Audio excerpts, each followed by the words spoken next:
మీ business ఏదైనా మీ ఊర్లో promotion చేయాలంటే అది సుమన్ టీవీతోనే సాధ్యం. ఇప్పుడే సంప్రదించండి. అందరికీ నమస్కారం. నా పేరు Nityababu. Chittoor rural east circle సిఐగా పనిచేస్తూ జీడి నెల్లూరు పోలీస్ స్టేషన్కు తాత్కాలికంగా ఇన్ఛార్జ్ ఇన్స్పెక్టర్గా బాధ్యతలు స్వీకరించడం జరిగింది. ఈ సందర్భంగా మండల ప్రజలకు మరియు చుట్టుపక్కల ప్రాంతాల ప్రజలకు విజ్ఞప్తి ఏమంటే, మనకు చలికాలం అనేది ప్రారంభమైంది. 4 నెలల కాలంలో రోడ్డు ప్రమాదాలు విరివిగా జరిగే అవకాశం ఉంది. ఇటీవల కాలంలో ఈ రోడ్డు ప్రమాదాలు మనం ఎక్కువగా చూస్తున్నాము. దాంట్లో 1, 2, 3 ఇలా కూడా చనిపోయారు. దీన్ని నివారించడం కోసం కొన్ని సూచనలు చేయదలుచుకున్నాము.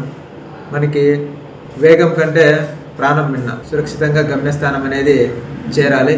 ఈ మధ్యలో అనేక అవాంతరాలు, ఒడిదుడుకులు ఎదురవుతుంటాయి. వాటిని అధిగమిస్తూ మనము గమ్యస్థానం చేరేదానికి సహనం అనేది చాలా ముఖ్యము. అదేవిధంగా రోడ్డు నిబంధనలు కూడా తెలుసుకొని ఉండి ప్రయాణం సాగించడం ఎంతైనా అవసరము.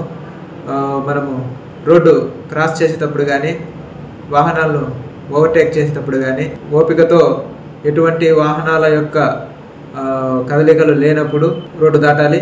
వాహనాలు ఎదురుగా రాకుండా ఉన్నప్పుడు, ఎక్కువ దూరంలో ఉన్నప్పుడు మాత్రమే ముందు పోతున్నటువంటి వాహనాలని ఓవర్టేక్ చేయాలి.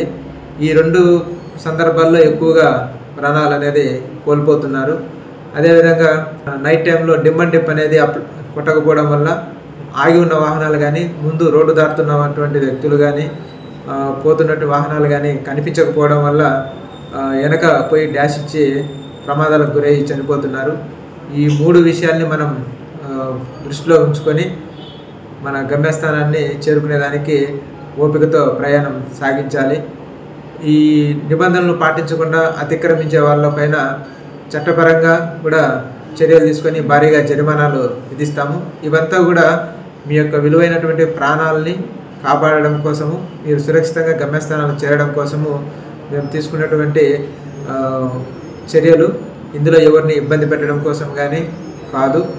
ప్రతి ఒక్కరు అర్థం చేసుకొని పోలీసు వారికి సహకరించి గమ్యస్థానాలకు చేరే క్రమంలో మీ యొక్క ప్రయాణం సుఖవంతంగా, జయప్రదంగా జరగాలని చెప్పేసి కోరుకుంటున్నాము.